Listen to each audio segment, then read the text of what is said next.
Привет! Сегодня будет наша последняя прогулка по Бульварному кольцу. Всего на Бульварном кольце 10 бульваров, но мы посмотрели только 3 из них. Сейчас мы идем по Страстному бульвару. Как и 2 бульвара, которые мы видели раньше, Страстной бульвар называется в честь монастыря.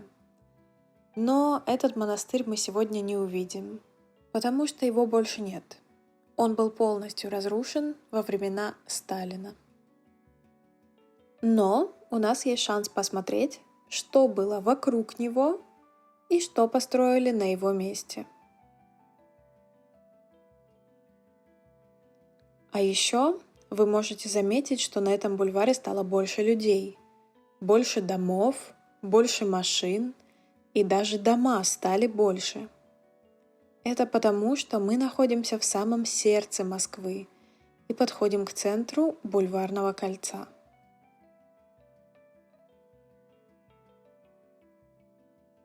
Сегодня я хочу показать вам несколько прекрасных зданий из 20 века.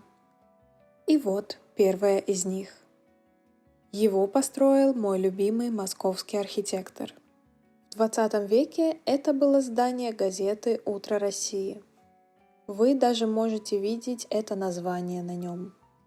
Сейчас это мультифункциональный центр с офисами и кафе, а в 90-е годы здесь даже было казино. Это пример стиля рациональный модерн. У него простые симметричные формы, большие окна. Я очень люблю архитектуру модерна и считаю это здание очень красивым. А здесь рядом мы видим церковь.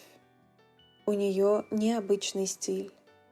Ее легко узнать, потому что она абсолютно белая, с синими куполами, которые напоминают небо. Про идеально чистый белый цвет мы говорим белоснежный, потому что он белый, как снег. Вот эта церковь белоснежная.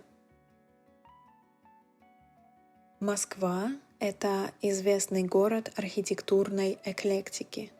Здесь есть все и сразу. За это я ее и люблю.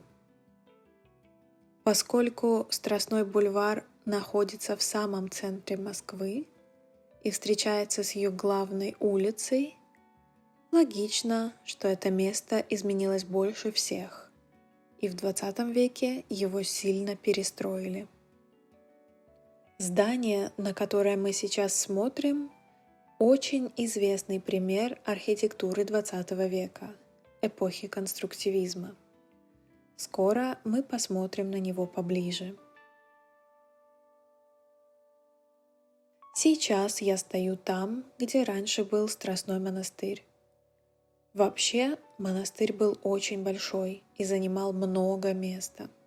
Теперь здесь большая площадь и новые здания. В конце площади вы видите памятник Пушкину, главному поэту России.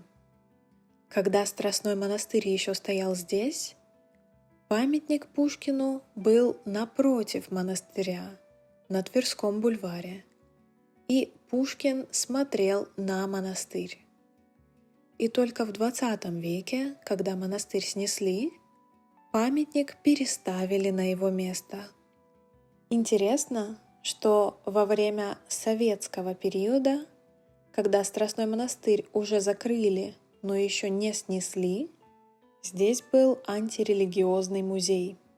Но, конечно, большевики не могли оставить такой большой монастырь в самом центре Москвы.